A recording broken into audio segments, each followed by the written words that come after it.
Gaslighting is certainly an insidious tactic. I'm wondering how one comes to learn such a vice. Is there a handbook, or do you think that gaslighters merely act out what they've seen in their own families and/or media? Gaslighting is a form of persistent manipulation and brainwashing that causes the victim to doubt her or himself and ultimately lose her or his own self of perception, identity, and self-worth. It can occur in personal relationships such as verbal, emotional, and/or physical hostility from one partner to another. At the workplace, when a supervisor regularly and unfairly berates his or her employees, or over an entire nation when commercial advertising or public figures make pronouncements that are clearly contrary to the good of society. Gaslighting can be learned from family, media, and/or societal norms. It is a phenomenon that's becoming ever more pervasive in our society today, which is why I wrote my book, How to Successfully Handle Gaslighters and Stop Psychological Bullying.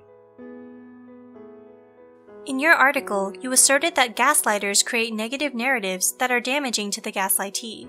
Are there instances where gaslighters use flattery to gain control over their victims, i.e., exaggerating or overstating someone's beauty, intelligence, or talent when the opposite is obvious? Gaslighting is predominantly a negative and destructive trait. Some gaslighters may occasionally use flattery or other forms of positive reinforcement as a manipulative tactic. When the victim's guard is down, the next round of gaslighting may begin. Emotional confusion appears to be the base of a gaslighter's agenda, and I can understand how this could work well on someone who does not trust their own judgment.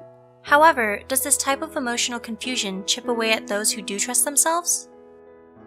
Those who trust and have a good sense of themselves can be more immune to gaslighting. However, gaslighters tend to persist in their coercion as long as you're in their orbit. Like psychological warfare, by keeping up with the negativity, the gaslighter can eventually wear down their victim. Just as a physically healthy person can get sick by standing next to someone with the flu, an emotionally healthy person can be infected with a negative contagion spread by a gaslighter.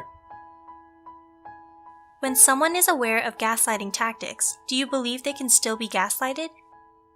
Probably yes, at least to some extent, if one has regular contact with a gaslighter. When one is repeatedly exposed to negativity, manipulation, and coercion, it's hard not to be affected. How can an individual guard against self-doubt in these type of situations? There are many tips to guard against being gaslit in a relationship. One of the most important ideas is to keep a healthy distance whenever possible. It's also crucial to learn how to communicate affirmatively to yourself and with a gaslighter to minimize the impact of being gaslit. Are gaslighters always cognizant of what they're doing, or is it possible that one can gaslight others unconsciously?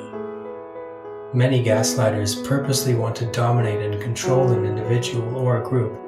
That said, there are other times when a gaslighter is unaware of his or her destructive behavior. An example would be someone who consistently makes derogatory, sexist, racist, and homophobic slurs because that was how this individual was raised, but is oblivious to the hurtfulness of such remarks. I love that you mentioned codependent relationships in your article. Would you say that persons who do not suffer from codependency are less likely to be the victim of gaslighting, or are all people equally susceptible? It takes two people for gaslighting to work, the gaslighter and the victim. As soon as the victim decides she or he will no longer accept the ill treatment, the process of change begins. This is sometimes easier said than done because of the codependent factor, but it is definitely doable. It often takes critical astuteness to spot and protect oneself from gaslighting, be it in a romantic or family relationship, at the workplace, or in society at large. You mentioned that giving false hope is a tactic that abusers use to gaslight. Would it be safe to assume that gaslighting only works if there is a rotation of abusive behavior and superficial kindness? Is this cycle a perpetual hook that allows gaslighting and abuse to take place? While some gaslighters employ the false hope tactic, others do not bother with it. Many toxic and abusive relationships are that way on an almost daily basis. You stated that a gaslighter seeks to exploit his or her victims at will to expand his power for personal gain. While all gaslighters might not be narcissists, do you think all narcissists are gaslighters? Gaslighting and narcissism are different traits with certain overlaps. Both can be egocentric, manipulative, and coercive, whereas narcissists tend to focus on self-absorbed, selfish machinations to use others. Many gaslighters fixate on power and control to dominate others. Someone who has strong pathologies of both narcissism and gaslighting is toxic and dysfunctional at best, and highly dangerous at worst. Please discuss your books, How to Successfully Handle Gaslighters and Stop Psychological Bullying, and How to Successfully Handle Narcissists, and where to purchase.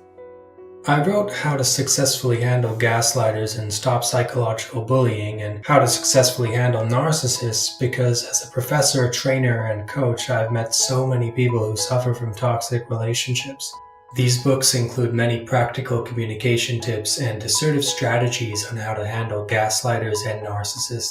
The publications are available at nipreston.com/new/publications, and this interview contains excerpts from my book, How to Successfully Handle Gaslighters and Stop Psychological Bullying, which is registered with the U.S. Copyright Office. While gaslighters seek to confuse, control, and dominate, one should definitely consider distancing him or herself from dealing with such individuals. While I know it can be difficult and quite uncomfortable to place distance between yourself and someone you love or like, in personal relationships or friendships, staying close is far more damaging when your mental health is at stake. Remain aware that your feelings and experiences are valid, and no one possesses the power or authority to invalidate you or your perceptions. Trust yourself as best as you can, and always remember that authentic love does not devalue another human being. However, if you're not quite ready to disengage, it's okay. Luckily, we have professionals like Preston Nee to help us figure things out.